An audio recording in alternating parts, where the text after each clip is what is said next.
Look, what if I told you there was something you were missing?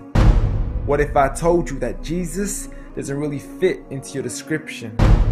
What if I told you that follower of Christ doesn't automatically mean Christian, and just because you believe in faith doesn't mean Jesus didn't believe in submission and conviction?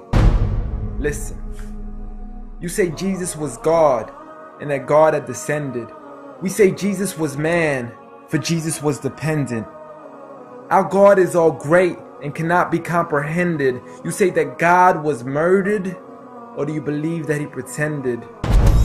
See, God gave us brains and God gave us logic, but I guess God wanted us to use them in everything else except for this topic. It's like wearing a cross and proclaiming that you love Jesus, when if God was murdered on the cross really shouldn't please us. I mean, would you be wearing an axe if it was used to chop your mother up into pieces?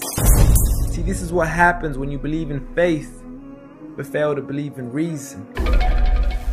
See, we used to worship the Creator until Satan turned us to the creation. We began to worship the people and neglect the one who made them.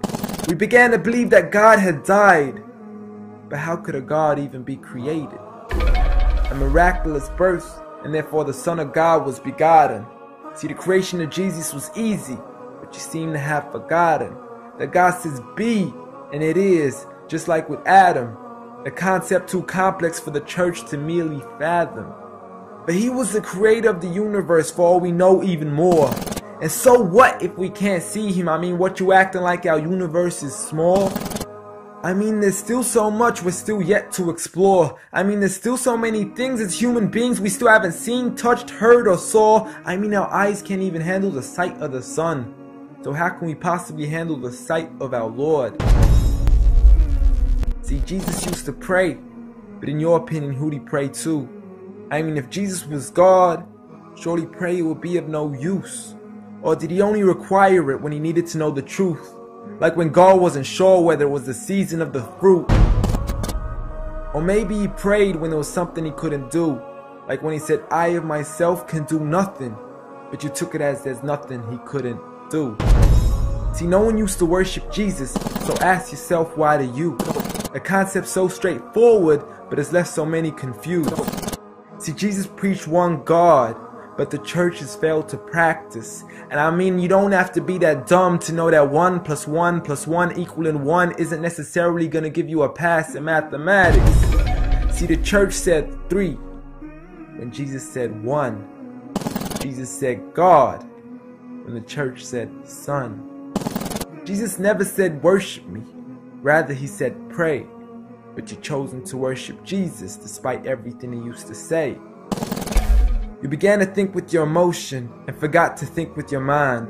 I guess you didn't pay attention when Jesus says our Father, yet never says mine. You claim to be a follower of Christ, yet you still choose to eat swine. And you call yourselves Christians, but in your churches you're busy drinking wine. And just to clarify, I do love Jesus. Matter of fact, I love him more than you. Because when Jesus said do something, I actually do. However, I'm not connected with the church nor with the Bible. See, I love Jesus as my prophet, but refuse to worship him as an idol, just like he wanted and proclaimed it as sin. So it doesn't really matter if they don't let him in, because Jesus wouldn't even want to be in the presence of people worshiping an idol of him.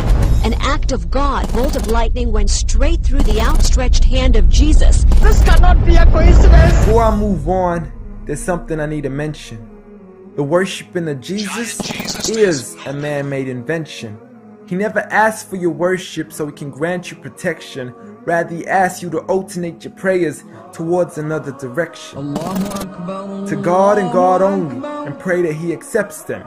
And know that just because you love Jesus doesn't mean he feels the same way about your affection. See, what you believe in is exactly what he resented. Matter of fact, it's everything he despised. See, the worship of creation goes against the very message he supplied. So you began to follow a religion and called it love in disguise, because love can be good, but love can be blind. Giant Jesus is no more.